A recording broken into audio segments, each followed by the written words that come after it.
नमस्ते। कितना आसान क्वेश्चन है। दौड़ने से सांस क्यों फूलती है? और अगर आपने भी इसका आंसर ए पढ़ते ही दे दिया कि ऑक्सीजन की कमी से सांस फूलती है, तो मान के चलो ये वीडियो जरूर देखना चाहिए। तो उस दुनिया की सबसे अच्छी मशीन हमको मिली है और इस मशीन का जो सबसे बड़ा करिश्मा है वो है ये सांस। सांस रुक जाती है तो कहते हैं गया आदमी। आज हम बात करने वाले हैं कि दौड़ने पर कुछ लोगों की सांस ज्यादा क्यों फूलती है, दौड़ने पर सांस फूलती ही क्यों है, और अगर किसी के साथ ये प्रॉब्लम है कि दौड़ने पर सांस फूलती है तो मेडिकल साइंस में उसके लिए क्या ऐसी चीज है कि सांस फूलने को रोका जा सकता है। तो पहले तो मैं आपको एक चीज बता दूं कि हमारी बॉडी में जो सांस फूलना जिसे कह रहे हैं, यानी कि सांस तेज तेज जो चल रही है, उसकी वजह क्या होती है? उसकी वजह होती है कि हमारे यहां पर एक छोटा सा एरिया होता है दिमाग का जिसको कहते हैं मेडुला ऑब्लोंगेटा। मेडुला ऑब्लोंगेटा जो है, इसी की बात नाना पाटेकर कहता है, इधर छोटा दिमाग होता है, इधर मारने से आदमी मर जाता है। तो जो मेडुला ऑब्लोंगेटा होता है, मेडुला ऑब्लोंगेटा का काम होता है, ये जो डायफ्राम है हमारा, हमारे फेफड़े जो हैं, इनके नीचे एक पार्ट होता है गुंबद जैसा, उसको तेज चलाना, धीरे चलाना, उसको कॉन्ट्रैक्शंस देना, यानी कि सांस तेज या धीरे करना, मेडुला ऑब्लोंगेटा के पास ये काम होता है। कि ठीक है, अब अपने को ये देखना है कि सांस फूलती क्यों है भाई, पहले ये समझाओ हमको। तो उसका आंसर अभी आएगा। पहले देखो, सिंपल सी बात कि जब भी कभी हम दौड़ते हैं तो हमारी बॉडी जो है पहले रेस्ट पोजीशन में थी और फिर रेस्ट पोजीशन से हम आ गए एक्टिविटी की पोजीशन में। अब रेस्ट से एक्टिविटी की पोजीशन में जब हम आते हैं तो काम कौन कर रहा है? हम काम करवा रहे हैं हमारी मसल्स से। तो मसल से काम करवाने से फर्क क्या पड़ जाएगा बॉडी के अंदर? तो देखो, ये रेस्ट पोजीशन थी। रेस्ट पोजीशन में हमारी बॉडी के अंदर जो रेस्पिरेशन चल रहा था, यहां रेस्पिरेशन कौन से वाले की बात हो रही है? सेलुलर रेस्पिरेशन की बात हो रही है, जो सेल्स के अंदर माइटोकॉन्ड्रिया में चलता है। हम जो, जैसे मैं बोल रहा हूं तो इस टाइम मेरी बॉडी की जो सेल्स काम में आ रही हैं, उन सेल्स के अंदर एक माइटोकॉन्ड्रिया नाम का ऑर्गेनेली है, छोटू सा। उसका काम है एनर्जी बनाना। तो वो पहले ऑक्सीजन की प्रेजेंस में बना रहा था, तो इसको एरोबिक रेस्पिरेशन बोल देते हैं। लेकिन जैसे ही दौड़ना शुरू करते हैं, हमारी बॉडी में जो एनर्जी होती है उसको एटीपी में नापते हैं, एडिनोसिन ट्राइफॉस्फेट। इसको ऐसा समझो जैसे हम हमारी इनकम को पैसों में नापते हैं, रुपयों में नापते हैं, ऐसे हम एडिनोसिन ट्राइफॉस्फेट में नापते हैं एनर्जी कितनी चाहिए बॉडी को, एटीपी, जिसको कैलोरी कहते हैं ना, सेल के लेवल पे जाकर वो एटीपी बन जाता है। तो अब जैसे ही हम दौड़ना शुरू करते हैं तेजी से, तो सेल्स के अंदर एटीपी की डिमांड 100 टाइम्स तक बढ़ सकती है। जितना नॉर्मल कंडीशन में चाहिए था उससे 100 गुना ज्यादा। 100 गुना ज्यादा चाहिए तो माइटोकॉन्ड्रिया जल्दी जल्दी जल्दी जल्दी काम करेगा। माइटोकॉन्ड्रिया जल्दी जल्दी काम करेगा तो एकदम से माइटोकॉन्ड्रिया को ऑक्सीजन चाहिए, बहुत सारी ऑक्सीजन की डिमांड आएगी। अब ऑक्सीजन की डिमांड एकदम से बॉडी पूरी नहीं कर सकती। पूरी नहीं कर सकती तो एकदम से बॉडी में एक स्विच दबेगा। वो स्विच क्या करता है? ऑक्सीजन की कमी होने पर ग्लूकोज को पायरुवेट में और पायरुवेट को लैक्टेट में तोड़ना शुरू कर देता है। जब भी लैक्टेट बनता है तो लैक्टेट के साथ हमेशा H प्लस आयंस जरूर बनते हैं। ये जो H प्लस आयंस होते हैं, इन्हीं की वजह से सांस फूलती है। कैसे फूलती है इसकी बात अभी हम करेंगे। तो एक बार अगर मेरे से कोई पूछे कि सर इजी लैंग्वेज में बताओ, तो मैं क्या बताऊंगा कि भैया, यहां मैं खड़ा हूं, आराम से पढ़ा रहा हूं, सांस ले रहा हूं, बॉडी आराम से चल रही है, एकदम से मैं एक्सरसाइज शुरू कर दूं तो मेरी बॉडी में ऑक्सीजन की डिमांड बढ़ेगी। जैसे ऑक्सीजन की डिमांड बढ़ेगी तो मेरी बॉडी में जो सेल्स थी वो एनारोबिक रेस्पिरेशन पाथ पकड़ेगी। एनारोबिक का मतलब ऑक्सीजन की कमी के केस में ऐसा होगा। तो ग्लूकोज जो था वो पायरुवेट में टूटेगा और पायरुवेट जो था वो लैक्टेट में टूटेगा और साथ में बनेगा H प्लस आयंस। ये H प्लस आयंस जो है ना, ये विलन का काम करते हैं। H प्लस आयन क्या करते हैं? हमारा जो ब्लड था, हमारे ब्लड का पीएच 7.4 होता है, जितने बच्चे पढ़ाई करते हैं सब जानते हैं। इस 7.4 पीएच को ये 7.1 कर देगा। अब पीएच घट के हो गया है 7.1। 7.1 का मतलब हमारे ब्लड का पीएच एसिडिक होता जा रहा है और एसिडिक पीएच होना हमारे लिए अच्छा नहीं है। तो यहां सबसे पहली चीज तो ये सुनो कि हमारी सांस इसलिए नहीं फूलती कि ऑक्सीजन की कमी आ गई है। हमारी सांस इसलिए फूलती है कि हमारा ब्लड एसिडिक हो गया है। हमारी बॉडी रीड करती है H प्लस आयंस को। अब H प्लस आयंस जो है वो बॉडी में बढ़ गए हैं। किस लिए बढ़ गए हैं? तो मैंने अभी अभी बताया कि हमारी बॉडी को एनर्जी बनानी है ग्लूकोज से। तो ग्लूकोज टूटा पायरुवेट में, और जो पायरुवेट था ये टूटा लैक्टेट में, और साथ में बने H+ आयंस। और जो लोग साइंस से हैं वो जानते हैं कि जो H+ आयंस होते हैं, अगर ये बढ़ते हैं तो कोई भी चीज जो होती है उसकी पीएच गिरती है। और ब्लड जो है, ब्लड की पीएच हमेशा रहनी चाहिए 7.4 के आसपास। इस केस में क्या हुई, H+ आयन इतने बढ़ गए कि पीएच गिर के ब्लड की 7.1 हो गई। तो हमारी बॉडी बोलेगी भाई इन H+ आयंस को कम करो। H+ आयंस को कम करने का काम किसको मिला हुआ है? तो हमारा जो ब्लड होता है, हमारे ब्लड में घूमता है बाइकार्बोनेट बफर सिस्टम। ये क्वेश्चन बहुत बार आता है कि हमारे ब्लड की पीएच 7.4 कौन रखता है? तो हमारे ब्लड में एक बफर सिस्टम होता है। बफर सिस्टम को बोलते हैं बाइकार्बोनेट बफर सिस्टम। अब ये बाइकार्बोनेट बफर सिस्टम क्या करता है, ये तुरंत से एक्स्ट्रा H+ आयन जो आए थे इनको कैप्चर कर लेता है ऐसे।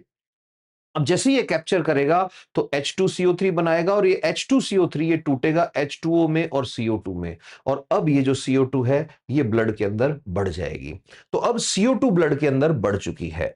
अब CO2 जैसे ही ब्लड में बढ़ गई है तो इसको बैलेंस करने के लिए हमारा जो ब्रेन है उसके पास एक मैसेज जाएगा कि भैया ब्लड एसिडिक हो गया है, नंबर 1 पीएच गिर रही है, नंबर 2 ब्लड में CO2 इंक्रीज हो गई है।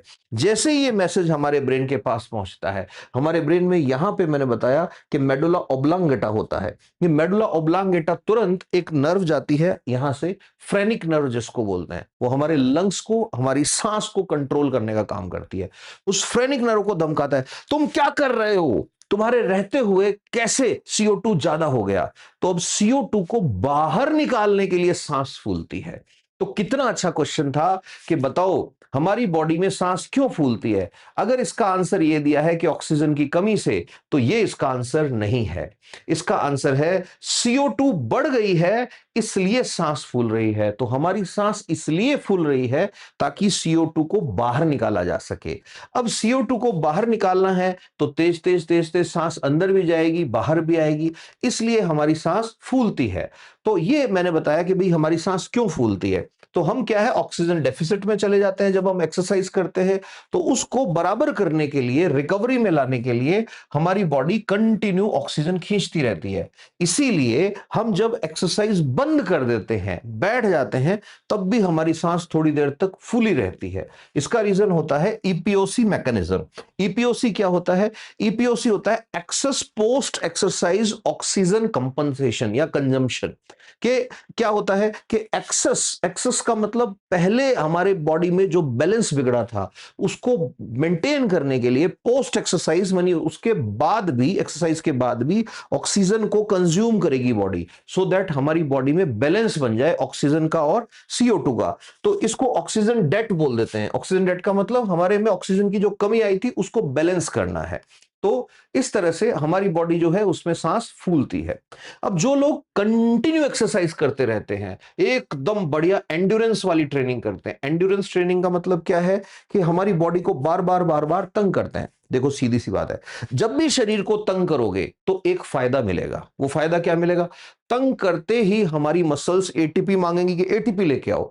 एटीपी इतनी जल्दी बन नहीं रही तो हमारी बॉडी एरोबिक से एनएरोबिक की तरफ मूव करेगी। एनएरोबिक की साइड मूव करेगी तो क्या होगा? हार्ट रेट एकदम से तेज हो जाएगी, हमारे लंग्स जो हैं वो एकदम से तेज तेज काम करेंगे, डायफ्राम जोर जोर से काम करेगा। ये सारी चीजें जो हैं इनकी आदत अगर हमें लग जाए तो हमारी बॉडी में कुछ चेंजेस आ जाते हैं। तो जो फौजी होते हैं उनको और आम आदमी को कंपेयर करोगे तो ये डिफरेंस मिलेगा। फौजियों में एंड्योरेंस भरा जाता है। अब ये एंड्योरेंस क्या होता है भाई? एंड्योरेंस का मतलब गलत कंडीशन से लड़ने की ताकत, स्ट्रेसफुल कंडीशन से लड़ने की ताकत। तो अगर हम कंपेयर करें तो कोई भी अनट्रेंड आदमी है उसकी हार्ट रेट 72 से 85 तक रहेगी, लेकिन जो आदमी अच्छे से ट्रेंड है उसकी हार्ट रेट जो है वो आम आदमी की बजाय क्या रहेगी? कम रहेगी, ब्रेडिकार्डिया रहेगा। ब्रेडिकार्डिया का मतलब आराम से धड़केगा उसका दिल। तो इसकी सांस जब फूलेगी तो हार्ट रेट बहुत तेज हो जाएगी, इसकी फूल के भी नॉर्मल तक जाएगी। फिर एक होती है स्ट्रोक वॉल्यूम। स्ट्रोक वॉल्यूम क्या होता है कि एक बार दिल जब धड़कता है धक, तो कितना ब्लड पंप होता है। तो जो आम आदमी होता है उसका दिल एक बार धड़कता है तो 70 ml ब्लड पंप करता है, बट जो एथलीट होते हैं या जो फौजी होते हैं उनमें ये 100 से भी ऊपर होता है, 120 से 150 तक होता है, मतलब इससे लगभग डबल तक जा रहा है। लेफ्ट वेंट्रिकल जो होता है ना, हार्ट में 4 ऐसे चैम्बर होते हैं, ऐसे एट्रियम, ये राइट और ये लेफ्ट वेंट्रिकल, यहां से ब्लड ऐसे जाता है धक और पंप होता है, तो ये डबल तक पंप कर देते हैं। फिर होता है कि कितना ऑक्सीजन ये पर केजी बॉडी वेट के साथ ले सकते हैं। तो जो आम आदमी होता है वो 30 से 40 ml लेता है, लेकिन जो एलीट एथलीट होते हैं इस केस में भी इनसे लगभग डबल होते हैं। फिर लैक्टेज थ्रेशोल्ड, मैंने अभी बताया लैक्टेट थ्रेशोल्ड क्या होता है, वो कंडीशन जिससे आगे जाके और बॉडी की पीएच जो है वो एसिडिक होनी शुरू हो जाएगी। तो इनका 50-60% पे अचीव हो जाता है, जबकि इनका 80-90% तक बॉडी हैंडल करती है। फिर अच्छा, सबसे इंपॉर्टेंट चीज माइटोकॉन्ड्रिया, जो एनर्जी बनाता है सेल्स के लिए, जिसको शरीर का शक्ति ग्रह या पावर हाउस ऑफ सेल कहते हैं।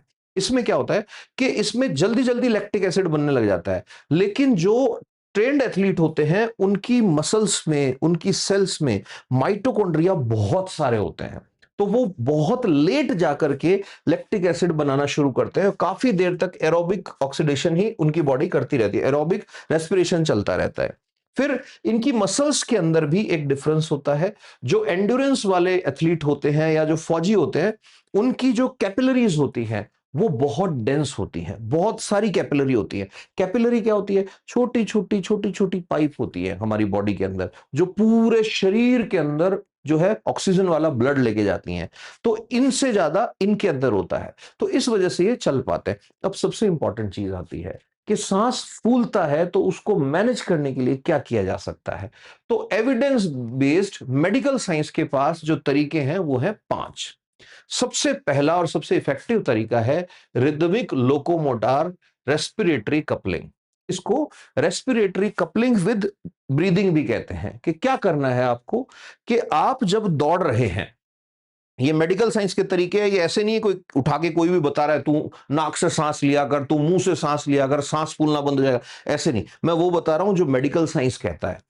मेडिकल साइंस कहता है आपको सांस फूलने से बचना है, तो सबसे बढ़िया काम है दौड़ते टाइम 2 कदम का रिदम बनाओ। कि 2 कदम का रिदम क्या होता है? शुरू में 2-2 कदम का, फिर 2 कदम 3 कदम 3 कदम 2 कदम। कि क्या, कि दौड़ते टाइम 1 कदम 2 कदम, फिर आपने सांस अंदर लेना है। अब अगर 2 पे अंदर लिया है तो फिर 2 कदम फिर सांस बाहर छोड़ना है। इसमें भी पैर चेंज कर रहे हैं, ऐसे नहीं कि हर बार लेफ्ट पैर पड़ रहा है तभी सांस अंदर ले रहे हैं, नहीं, पैर चेंज करते जाओ थोड़ा थोड़ा, लेकिन कई दिन तक ऐसे प्रैक्टिस करनी है। फिर 3 कदम 2 कदम 2 कदम 3 कदम, ऐसे बार बार रिदम क्या करनी है, चेंज करनी है। इससे बहुत फायदा मिलता है। तो इसको 2:2 या 3:2 पैटर्न कहते हैं। तो 2:2 पैटर्न, 3:3 पैटर्न, कोई सा ही हो, आपको क्या करना है कि हर 2 कदम के बाद सांस लेना है, 2 कदम के बाद सांस छोड़ना है, 3 कदम के बाद सांस लेना है, 2 कदम के बाद सांस छोड़ना है। इस हिसाब से 2:2 3:2 रेशो बन जाता है। फिर दूसरी बात आती है कि सांस लेते टाइम हम जैसे सांस लेते हैं तो ज्यादातर लोग चेस्ट से सांस लेते हैं। अगर सांस फूलने की प्रॉब्लम है तो सांस यहां से पेट से लेना होता है, इसको बेली ब्रीदिंग कहते हैं। गहरा सांस जाएगा, गहरा सांस बाहर आएगा। इससे क्या होता है, हमारे जो लंग्स है उनका नीचे वाला पार्ट है जिसको वेस्ट एरिया बोल देते हैं, जो पड़ा रहता है ऐसे ही काम में नहीं आता, वो काम में आना शुरू होता है। तो डायफ्राम जो होता है, डायफ्रामेटिक ब्रीदिंग भी कह देते हैं इसको। ऐसे गहरा सांस छोड़ना है, लेना है, गहरा सांस लेना है, छोड़ना है, सिर्फ चेस्ट से नहीं, यहां से लेना है। तो ये जो है ये दूसरा तरीका है ये करने का। इससे क्या होता है कि भाई इससे ब्लड फ्लो बढ़ जाता है और ऑक्सीजन जो है वो ज्यादा मिलती है बॉडी को। तीसरा जो तरीका है वो है भाई zone 2 cardio training. Zone 2 cardio training क्या होती है? कार्डियो ट्रेनिंग तो पता है हार्ट की ट्रेनिंग होती है। जोन 2 कार्डियो ट्रेनिंग क्या बोलती है कि हमारी जो हार्ट रेट है मैक्सिमम जितनी जाने वाली है उसकी 70% तक ले जाओ। जैसे मान लो मैक्सिमम जाने वाली है कि साहब 120 चली जाएगी, तो उसका 70% निकाल लोगे सर, लगभग 85-90 होता है कि ठीक है। तो आपको अपना टोटल वर्कआउट जो करना है उसका 80%, अपने टोटल वर्कआउट का 80% अपनी मैक्सिमम हार्ट रेट जो आप टच करने वाले थे उसके 70% पे रखना है। और बात भी करनी है आपस में। तो मतलब मुझे क्या करना है कि मुझे दौड़ते दौड़ते बात भी करनी है। अब क्योंकि सर कोई है ही नहीं साथ में, बात किससे करें, अकेले भी तो बोल सकते हो, इससे क्या होगा, इससे हमारी जो बॉडी है, हमारी बॉडी एक्लेमेटाइज करेगी, एडजस्ट करेगी खुद को। और जब एडजस्ट करेगी तो साइंस ये बोलता है कि ऐसी कंडीशन में क्या होता है कि हमारे जो मसल फाइबर्स हैं उनके अंदर माइटोकॉन्ड्रिया जो है उनकी एक्टिविटी इंक्रीज हो जाती है, उनकी डेंसिटी इंक्रीज हो जाती है। और माइटोकॉन्ड्रिया अगर इंक्रीज हो गए तो अवेलेबल एनर्जी और अवेलेबल ऑक्सीजन दोनों ही इंक्रीज हो जाते हैं। फिर उसके बाद चौथे नंबर पे आता है सबसे इंपॉर्टेंट चीज, चौथे नंबर पे आता है एक वेल प्रूव्ड चीज कि दौड़ते टाइम अगर सांस फूल रही है, मुंह से सांस लेने की बजाय नाक से सांस लेनी है। अगर बिल्कुल बस का ही नहीं है तब तो मुंह से ले सकते हैं। नाक से सांस लेने से फायदा क्या होता है? नाक से सांस लेने से फायदा ये होता है, हमारे यहां पे जो साइनस एरिया होता है वहां से जब सांस ऐसे गुजरती है तो जो हमारी बॉडी है, हमारी बॉडी के अंदर लेवल बढ़ता है नाइट्रिक ऑक्साइड का। नाइट्रिक ऑक्साइड क्या होता है? ये आईएएस प्री में भी क्वेश्चन आ चुका है। नाइट्रिक ऑक्साइड वो केमिकल है जो जैसे ही हमारे ब्लड में जाएगा, हमारी बॉडी में जाएगा, ये हमारी जो नसें हैं जिनमें हमारा ब्लड फ्लो होता है उनको ऐसे ढीला कर देता है, खोल देता है। तो मतलब ब्लड प्रेशर जो है वो मैनेज हो जाता है, कम हो जाता है, बॉडी रिलैक्स करता है ये। तो नाक से सांस लेने से सबसे बड़ा फायदा ये होता है कि नाइट्रिक ऑक्साइड का लेवल बढ़ जाता है बॉडी के अंदर। नाइट्रिक ऑक्साइड का लेवल बढ़ जाता है तो जो हमारी जो ब्लड वेसल्स है वो डायलेट हो जाती है। डायलेट हो जाती है मतलब ऐसे एकदम शिथिल हो जाती है, रिलैक्स होकर बढ़ जाती है, तो ब्लड प्रेशर मेंटेन रहता है। पांचवा तरीका जो है वो है साहब प्रोग्रेसिव थ्रेशोल्ड रन। इसको टेम्पो रनिंग भी कहते हैं या टेम्पो ट्रेनिंग भी कहते हैं। प्रोग्रेसिव थ्रेशोल्ड क्या होता है कि आपको हफ्ते में एक बार कम से कम ऐसी दौड़ लगानी है जिससे बॉडी जो है उसकी लैक्टेट लिमिट जो आ रही थी, याद करो लैक्टेट लिमिट कब आ रही थी? जब आप अपने लेवल से, कोशिकाओं के औकात से, सेल्स के लेवल से आगे जाके एक्सरसाइज कर रहे हो। तो वो जो एक्सरसाइज आप कर रहे हो उस कंडीशन में लैक्टेट लेवल बार बार अचीव अगर करेगी बॉडी, तो बॉडी को आदत पड़ जाएगी उस हाई लैक्टेट थ्रेशोल्ड जो है उसको ऊपर उठाने की। जैसे ही लैक्टेट थ्रेशोल्ड ऊपर बढ़ेगी आपकी बॉडी में वो चेंजेस होने शुरू हो जाएंगे जो एंड्योरेंस से रिलेटेड चेंजेस होते हैं। तो ये 5 तरीके हैं जिनसे आप अपनी सांस को फूलने से बचा सकते हो। और मैंने फिर कहा है evidence based clinical management methods हैं ये, कि भाई एविडेंस बेस्ड है मतलब ऐसा देखा गया है, डॉक्टर्स ने बकायदा ये टेस्ट किया हुआ है ये सारे तरीके। अब उसके बाद एक और इंपॉर्टेंट चीज यहां पर मैं बता दूं कि भाई ये जो कंडीशंस होती हैं, इन कंडीशंस में अगर आपको कभी नोटिस हो तुरंत एक्सरसाइज बंद कर दो, डॉक्टर के पास चले जाओ। कौन कौन सी कंडीशन है? कंडीशन नंबर 1, आप एक्सरसाइज कर रहे थे और एकदम से वीजिंग साउंड या आपको घर घर घर घर का साउंड आने लग गया। वीजिंग साउंड क्या होता है? ऐसे ऐसा साउंड आ रहा है, तुरंत भाग जाओ। बिकॉज वीजिंग साउंड कब आता है? जब आपको तो सांस लेना है बहुत जोर से और आपका जो सांस वाला पाइप है वो सिकुड़ रहा है, जैसे अस्थमा के पेशेंट में होता है, जैसा दमा के मरीज में होता है, वैसा अगर होना शुरू हो जाए, जबरदस्ती नहीं करनी है। ये बॉडी बहुत अच्छी मशीन है, इसके अंदर बहुत सारे वार्निंग साइन होते हैं, बस हमें वो रेड फ्लैग्स पहचानने होते हैं। दूसरे नंबर पे क्या है? दूसरे नंबर पे चेस्ट में पेन होने लग जाए, यहां यहां पेन होता है ऐसे हार्ट के पास में, इसको एंजाइना बोल देते हैं। यहां तीखा दर्द होने लग जाए, तुरंत बैठ जाओ, कोई जबरदस्ती नहीं करनी है। फिर उसके बाद अगर चक्कर आने लग जाए, डिजीनेस हो जाए, ठीक है, ऐसे फील हो रहा है कि भाई चक्कर आ रहे हैं, रुक जाओ वहीं पे, जबरदस्ती नहीं करनी है। फिर उसके बाद अगर दौड़ते टाइम आपको ऐसे लग रहा है कि यार एकदम से ना कमजोरी आ गई है शरीर में, मैं तो गिर जाऊंगा, खड़ा नहीं रहा जा रहा, रुक जाओ, कोई फायदा नहीं है। बहुत सारे लोग हैं ट्रेनिंग में मारे जाते हैं, ट्रेनिंग में जान चली जाती है उनकी। उसकी वजह ये नहीं होती कि उनकी बॉडी में दम नहीं था, उसकी वजह ये होती है कि उन्होंने ये वाले जो रेड फ्लैग्स होते हैं इनको अवॉइड किया होता है। बहादुरी में और बेवकूफी में पतली सी थिन लाइन होती है। तो आज के बाद कोई आपसे पूछ ले कि बताओ सांस क्यों फूलती है, तो ये नहीं कहना है कि ऑक्सीजन की कमी से फूलती है, ये कहना है कि साहब हमारी सांस इसलिए फूलती है कि ब्लड के अंदर एसिडिटी हो जाती है और उस एसिडिटी को मैनेज करने के लिए बॉडी CO2 को बाहर निकालना चाहती है। इसलिए हमारा मेडुला ऑब्लांगेटा फ्रेनिक नर्व से मैसेज भेजता है कि भाई तेज तेज चलाओ सांस को। सांस को बैलेंस करना है तो क्या क्या तरीके हैं? मैंने आपको 5 तरीके बताए हैं। पांचों जो हैं ये मेडिकल एविडेंस बेस्ड हैं, लेकिन मैंने नीचे एक वार्निंग भी लिखी है और वो वार्निंग ये है, हमारे एडिटर साहब लगा देंगे कि भैया ये मेडिकल एडवाइस नहीं है, ये एक अवेयरनेस के लिए, एजुकेशन के लिए बनाया हुआ वीडियो है। फिर भी stay happy, stay blessed, love you all, नमस्ते।